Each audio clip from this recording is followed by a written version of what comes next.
No, I got the topic wrong. Okay, I'll just switch it around. Um, yeah, okay, I messed it up, but whatever.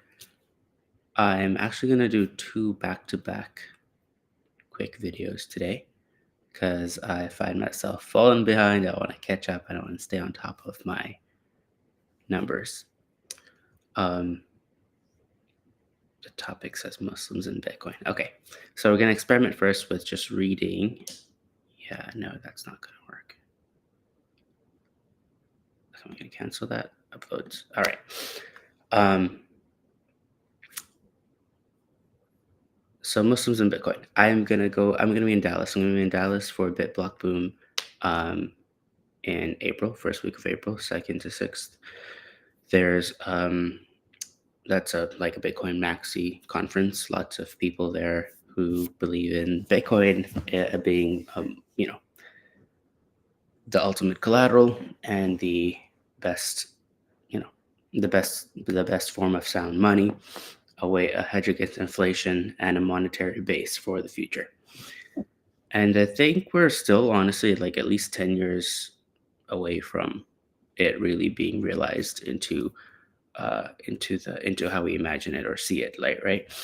And I sometimes think that I got into Bitcoin, or like I came across Bitcoin super early, but I didn't really have the financial means and had a whole bunch of other goals to really focus on that I never actually just kept buying, buying, buying. Um, and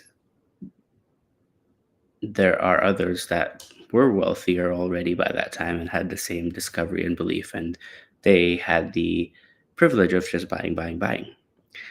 Um, and I see this in the context of like people just starting out. Like, okay, you're 19, you're 16, you're 20, whatever you are, and you just found out about Bitcoin, and you're just starting to make money, and it's like, are you going to be left way, way behind? Like, if I do believe in this, excuse me, which I do, in this Bitcoin future for it to be like a competing currency in the world, like whether like in the top five, like having an economy of itself, like having a whole financial system and goods and services being traded and built around it and interacting with other major currencies and powers in the world in a very decentralized manner. Like, there's a whole other topic of the network state, and maybe we'll discuss that later. But if this is where the future's going and you're just getting started, like how do you get ahead? And most Bitcoiners are just like, well, just buy Bitcoin. And this made me also think about like the Muslim community, which is has varying levels of success in different areas, and quite successful actually in the West, and just numerous in numbers around the world as well. Yet the per capita wealth concentration in the community is not so much. Um, and there are many other like communities like that, right? Like where they're not necessarily like the highest wealth concentration is obviously within the West, within Christian populations, majority Christian, majority populations, even if they're not uh, practicing Christians. And it's not really a faith issue. I'm just kind of identifying like a demographic structure of the world. And some have more, some have less, and that's normal. But it's like, how do you empower your community? How do you get people to really think into the future and ahead when they're concerned about, hey, how do I get a house for my family? Like, how do I just make a living, like have a regular income every month?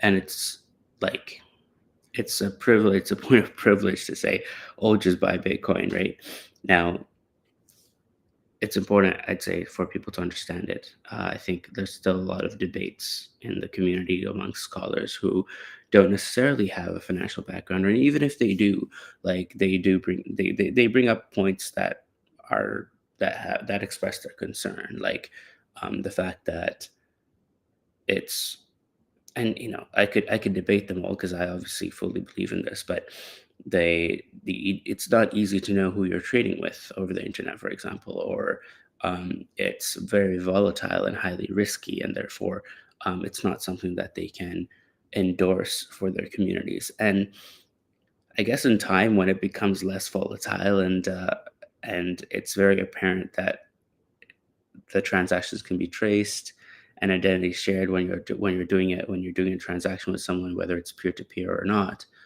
um, I believe opinions might change, but who's going to change those opinions, right? Like, who's going to build the tools that put, like, oh, you know what? If you're trading in Bitcoin or something, and you're paying some invoice or whatever, like, you can verify that this is the identity of the person.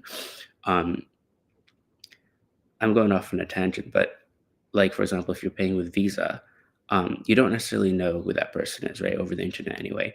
But there is a middle person like Visa or the bank that issued the card, then they know who the person is and they know who they're paying. And that fulfills the kind of fulfills the need to know who your customer is and who you're giving money to. And you could build a tool or service like that for Bitcoin, which might go against some people's ethos, right? It's like, oh no, it's a private money. Like, why do you need to? It's like cash. You don't need to know who I am. But if there are concerns and onboarding people, like, let's address that. And not everybody has to use that service, but you could build a service that addresses that. Same thing with volatility. It's like, okay, if you're concerned about volatility and like it's uncertain, those two can be addressed. There are tools and hedging tools and technology that allows you to participate in a more hedged way and not be fully exposed to the ups and downs, particularly like in structuring like a Bitcoin bond, right?